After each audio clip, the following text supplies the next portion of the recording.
नमस्कार मित्रांनो, मंगल ॲग्रो फार्मच्या नवीन व्हिडिओमध्ये आपले स्वागत आहे।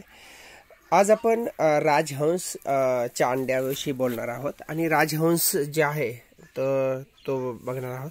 बऱ्याच जणांना माहित नाही राजहंसचं अंडे काय साईजचं असते, तर तुमच्या लक्षात येईल राजहंसची साईज ही आपल्या कोंबडीच्या अंड्यापेक्षा जवळपास 3-4 पटीने मोठी असते। ह्या साईजचं हे अंडं असतं आणि राजहंस जो आहे हा एकदा की बसला की तो उठत नाही आहे आणि राजहंसाच्या अंड्याला तुम्हाला व्यवस्थित जाळी वगैरे करून ठेवायला लागते। आता आपण जो राजहंस आपण अंड्यावर बसलेला आहे तो बघणार आहोत। ज्यावेळेस राजहंस हा अंड्यावर बसतो त्यावेळेस थोडंसं त्याला बंदिस्तच करून ठेवलेलं चांगलं असतं, कारण त्याचं लक्ष जे आहे ते पूर्ण मग अंडी घोळण्यावर लागतं। इथे आपण राजहंसला अंड्यावर बसवलेला आहे। तुमच्या लक्षात येईल तो एकदम सापासारखा आवाज करत असतो। कुणी जर जवळ आलं की एकदम म्हणजे लगेच हाताला चावणार, इतका ॲग्रेसिव्ह अशी ही राजहंसची मादी आहे। तर या पद्धतीने आपण हिला इथे सेपरेट बसवलेला आहे आणि या साईडला एक दुसरी मादी आहे, या साईडला एक दुसरी मादी बसवलेली आहे। ही मादी थोडीशी गरीब आहे, थोडीशी जुनी मादी आहे आणि एकदम शांत अशी मादी आहे। हिच्या खाली जवळपास 9 अंडी आहेत। या पद्धतीने हिच्या खाली ही अंडी आहेत सगळी। आता हिला जवळपास 15 दिवस झालेले आहेत।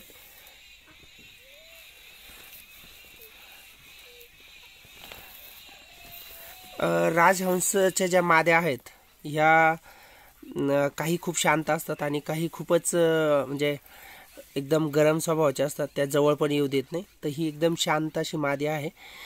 तर आता हिच्या खाली 9 अंडी आहेत आणि हिच्या खाली एक 6-7 अंडी आहेत।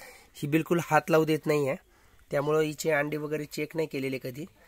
तर अशा पद्धतीने या 2 माद्या इथे बसवलेल्या आहेत आणि एक जी आता नवीन अंडे दिले तर ती मादी पलीकडल्या साईडला बसवणार आहोत।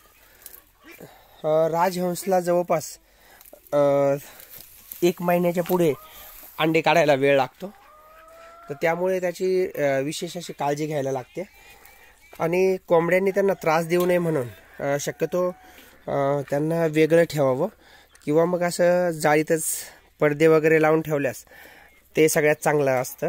कारण कुठल्याही पक्षाला अंडी घोळायला जेवढी शांतता देऊ तर तेवढं पिल्लं निघायचं जे प्रमाण असतं ते जास्त असतं। त्यामुळे आपण यांना एकदम आपल्या साध्या शेडमध्येच एक कपडा लावून त्यांची सोय केलेली आहे आणि इथे हे आजच अंडं दिलेलं आहे, त्यामुळे याला लगेच जाळी वगैरे लावून आपण इथे ठेवलेलं आहे।